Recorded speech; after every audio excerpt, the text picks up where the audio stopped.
Hey everybody, here we got ourselves Freud 101. 101. What do we know about Freud? I don't like Freud. What can I say? I'm going to tell you a quick little story before I move in. You know that somebody did in fact nowadays with like Google and things, you can access and do all kinds of crazy research that you could never do in the past. One of my favorite studies is actually one that went to pulled up all these university catalogs in America and looked for the word Freud. And lo and behold, as you'd expect, the word Freud showed up in pretty much every university catalog in America. But, and this isn't a big but, the word Freud did not show up in psychology departments. It showed up in other departments at the university. So clearly, Freud is what Freud is, a very important person from a historical perspective. But his long-lasting impact is, well, to some people perhaps quite large. However, Freud would be the number one person. I mean, name a psychologist. Freud. Okay, Freud it is. Okay, so it's clearly the one. Here's an interesting, this is Freud's, I mean, he was a very arrogant bastard. So here it is. Three great shocks to the collective human ego. I like that. Copernicus, who said the Earth is not the center of the universe. Shock. Oh my God, you're not special. Darwin, humans are not a distinct species. Oh my God. And Freud, who said unconscious forces rather than rational thought govern our lives. And so these unconscious, and in fact, when I talked in the last presentation, I had said, look, when you write, reaction paper 8, I think it was 8, and it said something about Freud's deterministic beliefs, right? And here they are. He says these deterministic beliefs, these unconscious forces create you and make you who you are. I like to sort of think about this sort of like Pavlov and Watson, when Pavlov and Watson were talking about how you are the product of all of these associations. You're born relatively blank, said Watson, radical environmentalism, and the experiences of your lifetime create. And so Freud basically said the same thing. I mean, it's deterministic. You are a product of these things and you have no choice in the matter. Okay? So here I go. I'm going to say that Freud really pulled out the idea of the unconscious. Don't get me wrong. I mean, he did not invent this. If you recall, we had like Leibniz. Remember Leibniz, who referred to Petit's perceptions and how apperception occurs when Petit's perceptions build things below the Lyman. And the word Lyman, remember by definition, is threshold. So there's been this at multiple points in this history, there's already been this idea of a threshold above and below the level of consciousness. And you know, and this is a big deal for cognitive psychology as well. But clearly, the leading thinkers of the day, such as Wundt and Titchener, no, they didn't study consciousness because you can't introspect on consciousness. Functionalists disregarded it. Remember William James said, he talked about the stream of consciousness, and he said to try to study this consciousness in any flavor is difficult because it's like studying a river. The best you're going to do is get a snapshot of the river. A picture of a river is not a river. It's a moving, changing thing. Other leading researchers at this point, like Angel and Woodworth, nothing. They really hardly touched it. John Watson had no use for it at all, okay? So Freud definitely brought this idea into the modern psychology, but it was definitely put out there before him. Other things before Freud, because I'm going to tell you, Freud did what Freud did, but Freud was not a genius, okay? There was all kinds of different people before Freud that had already studied hypnosis, before Freud who had studied, like say for example, catharsis, this idea of an emotional release we'll get to, is already very popularly talked about in Germany, in German work. The idea about dreams had already been sort of laid out in philosophy and physiology. Don't get me wrong, Freud's genius was to weave it all together into some kind of a coherent system, but I think Freud's genius is not necessarily what he created. His genius was his ability to convince so many people about it. Okay? Because flat out, he's a shit scientist, alright? I mean, oh yeah, cover your children's ears. Alright, so Sigmund Freud, he at this point in history, it was very interesting because at this point in history, the pure science, at least according to Freud, and there was many, many, many around him, pure science was what a scientist should do. This applied stuff, applying science was dirty, almost like the distinction of, say, for example, an engineer that designs automobiles gets respect. An auto mechanic that fixes automobiles gets no respect. And so this is the kind of thinking that Sigmund Freud had. He wanted to be a pure researcher, but his mentor, Ernst Bruch, said, I don't know, man. There's no money, all right? To become a full professor in this stuff takes forever. And you don't have any money, Freud. You can't do it. So Freud took Bruch's advice, but the real reason he took Bruch's advice is because he fell in love with this woman, Martha Bernays, and he loved Martha a lot. He was crazy for Martha, but Martha was a needy girl, and Freud, we need to get married. Freud, I need a ring. Freud, I need a house. And Freud could not do that if he remained a pure scientist. So he took Bruch's advice, took the medical exams, and went into private practice. Now his most famous thing is they had hysterical patients. Remember, hysteria comes from the Latin for hyster. Remember, hyster was uterus, and so hysteria, or craziness, was felt to be essentially caused by the movement of the uterus. Okay, and his most famous patient, the one that really, his biggest finding, was a patient that had glove anesthesia. Okay, they couldn't feel anything in their hand. Okay, it was just the arm was fine, but the hand was not. And Freud looked at it and was like, there's as a neurologist, he understood there's not a single nerve that could explain that. That doesn't make sense. So he was like, where could that come from?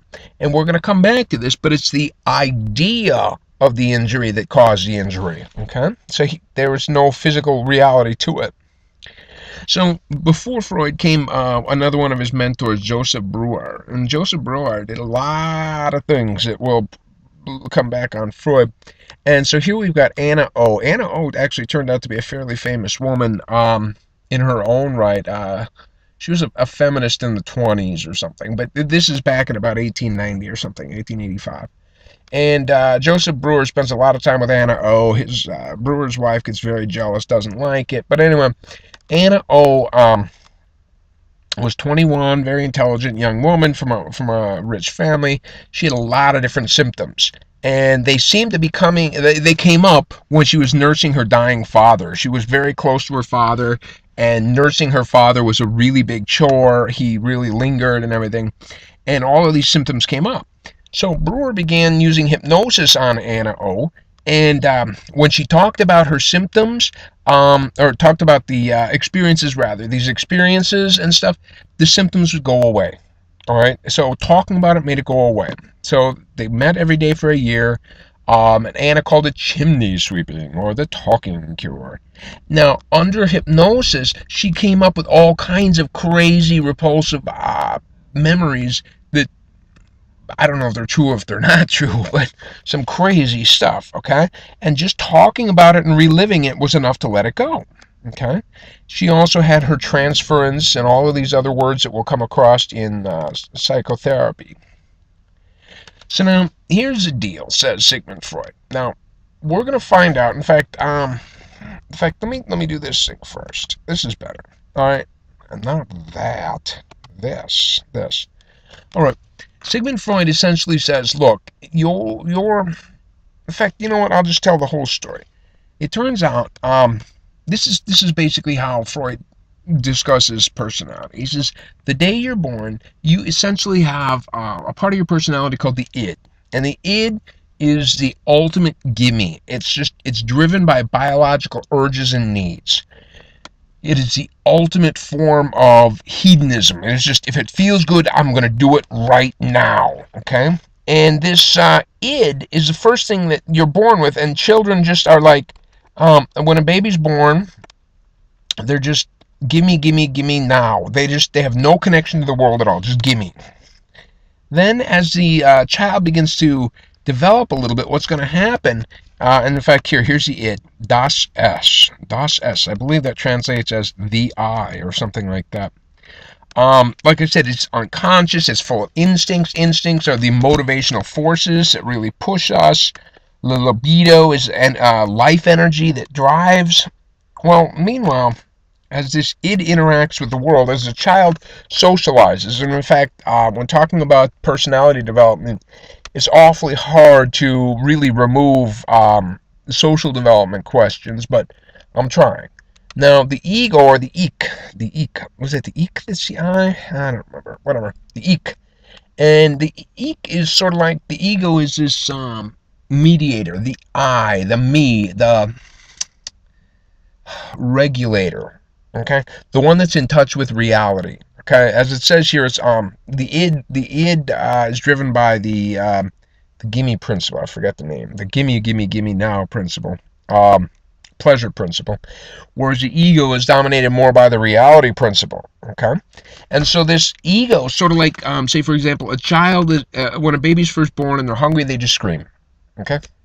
Later on, the children learn, they interact, they experience, socialize, and they learn, say for example, if mom's not in the room, then screaming doesn't really help. And so what they do is they only scream for food when mom's in the room, something like this, okay? Then later on, hopefully what's going to happen is, I swear I had it. There. Children are going to develop this thing called the superego, all right? Or Uber-ego. I like that, Uber-ego. Sounds good. And this is, again, through social interaction. It is sort of like the moral compass, the one that's going to guide us and to tell us what's right and wrong, okay? Now, according to Sigmund Freud, our superego is a direct result of the experiences across our lifetime. There's no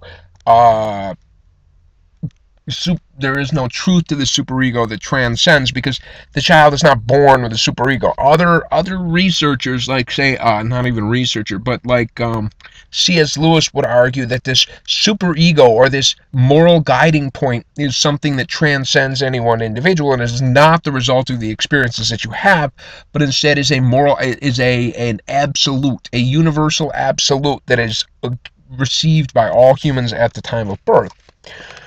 So I like to think about it this way. So your id is on this shoulder, and it says, your id's job, by the way, your id's job is to make people happy. Okay? Oh, no, what am I saying? All right, so now let's say you're hungry, all right? And you're standing there, and there's somebody next to you who has a bag of potato chips. The id on your shoulder goes, just smash them in the face and steal the chips, because you know you want them. The superego sitting on the other shoulder, and it's going, no, no, no, that is so naughty. You don't do that. Good boys do not steal potato chips. Okay, so it's like the devil's on one shoulder and the angel's on the other, and the ego gets in the middle, and the ego's job is to make both the id and the superego happy. So the ego goes, I know. If I just get $1 out of my wallet and go over to the vending machine, I'll have my own bag of potato chips. All right? Problem solved. The id's instinctive desires, their needs, is met. The requirements set forth by your superego are taken care of. Problem solved. Great. Now, there are other situations, though, where this conflict will arise, and the ego can't solve it. The ego doesn't have the ability to make both the id and the superego happy. One of Freud's favorites, the Oedipal complex, where a little boy wants a mama. And when I say want, I mean want. And so what happens in the Oedipal complex is the id says, I want it. And of course the angel on the other shoulder is going, dude, are you kidding me? That's just not right. Now, with the potato chips, the ego had a solution. Now the ego's going to look at this thing and go, what the hell do you want me to do? I cannot make them both happy. And so what's going to happen is, when the ego feels as though it cannot solve a fight, we're going to feel anxiety. Okay? Anxiety is the thing we feel when the ego feels like it's losing control, that the id and the superego's demands can't be balanced out or solved in any one way. So when we feel there's anxiety, and anxiety is not a good thing. And so the ego's job is to help get rid of the anxiety. And so what does the ego do? It takes that anxiety and shoves it down below the level of the consciousness. Now, we've all heard of these defense mechanisms, and the defense mechanisms are the tools that the ego uses to get the job done.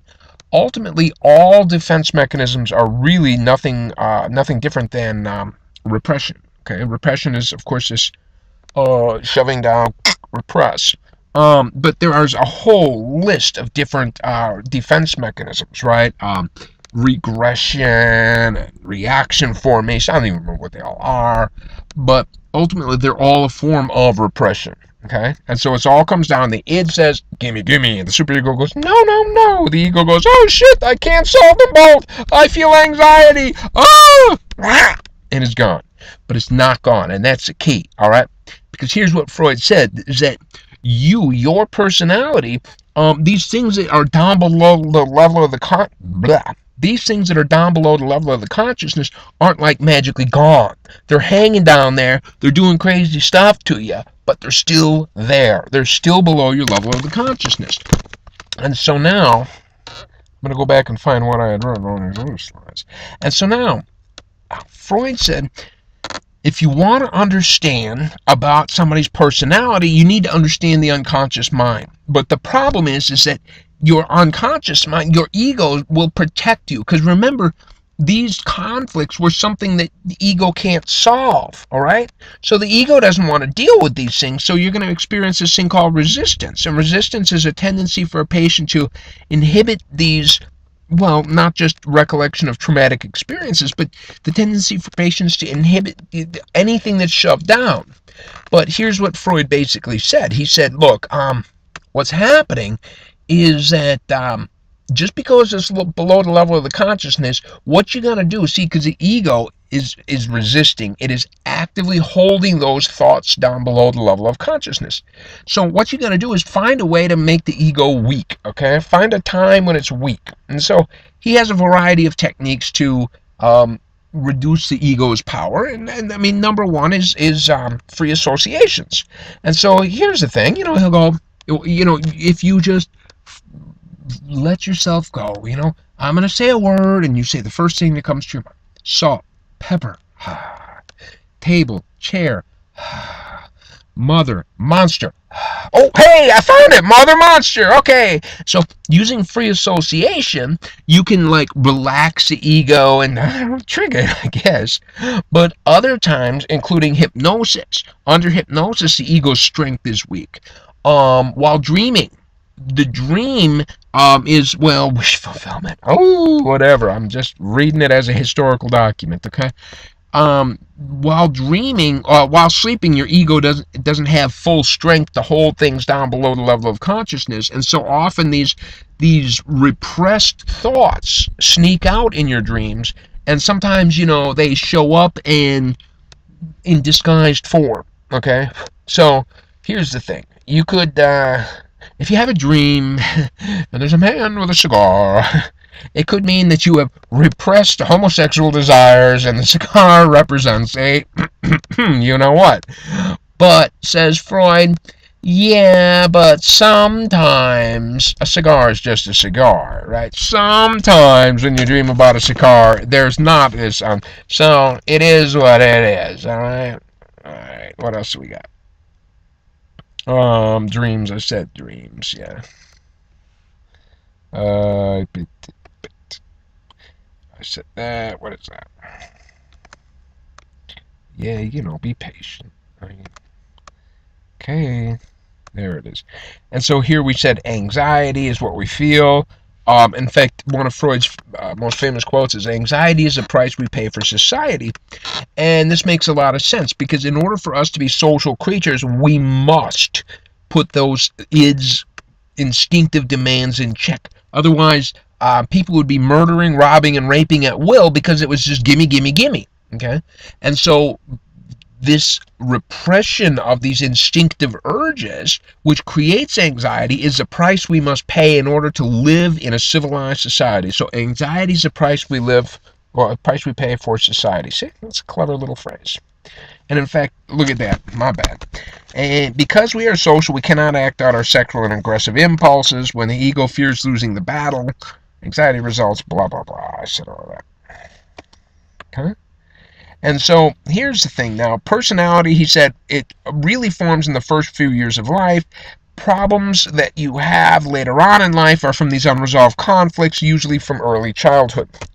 He says, as children are developing, they go through a series of psychosexual stages. Did I ever tell you Freud had sex on the brain? Here's the deal. Remember that Martha girl that he was madly in love with and sacrificed his career for? Apparently she was a frigid one. So, Freud was kind of sexually hung up, all right? Everything turned out to be sex for him. And so, here he says, look, personality forms in the first few years of life, and children go through these series of psychosexual stages. I don't know what I did there. Psychosexual stages. And so, he said, and they do, the id's pleasure-seeking goes through the erogenous zones. In the first stage of life, the oral stage, all pleasure comes from sucking and biting and chewing. And at this stage in life, in fact, this is from a cognitive perspective. This is how children learn about the world. I mean, if you get a 6-month-old, an 8-month-old, and they find something, the first thing you're gonna do is pop it in their mouth. That's how they learn about the world. Okay. In the next stage, the anal stage, bowel and bladder retention and elimination become a source of gratification. And again, as I said, going through all of Freud's personality development, it's hard to not keep in mind somebody like Erik Erikson's stages of social development, because clearly in Erik Erikson's third stage, I'm guessing, I don't remember. I think it's the third stage. But in his third stage, you find that potty training is the number one most important thing. That it is, in fact, the mastery of potty training that signals successful solving of that conflict. I don't remember which one. Of that stage of social development. So it's not a surprise to see it. And in the last, the next stage, the phallic stage, pleasure zone shift to the genitals. This is right when the Oedipal complex comes up. Little boys, they love their mama. And so, in fact, very interesting what he shows is, look, little boys want their mama, and then they say, you know what, Dad got mama. Maybe I ought to, Here's the deal. Number one, Dad is now sort of a secret enemy. You're afraid of Dad, but at the same time, children, this is Freud, dude, I'm not making it up. At the same time, the child is going, wait a minute, if Mom was able to land, if Dad was able to land Mom, maybe if I act just like Dad, and so they identify and they start to act exactly like, and it was crazy when my kid was in this stage. And then they go into a latency stage for about 6 to puberty, and at that point, I mean, they don't think about girls or anything like that. And then finally they move to the genital stage. Okay, so here I did Freud 101 in a little over 20 minutes, and clearly there's a lot more to Freud. That's why I called it Freud 101. So, just in summary, he's an interesting historical person. He has a lot of influence. We'll talk in the next chapter, next two, in fact. We'll talk about Freud's dissenters, all right, like Adler and Jung. And then we'll talk about the humanistic psychologists, who also are based much on what Freud had to say. So I will see you the next time to talk about Jung and Adler and Horney.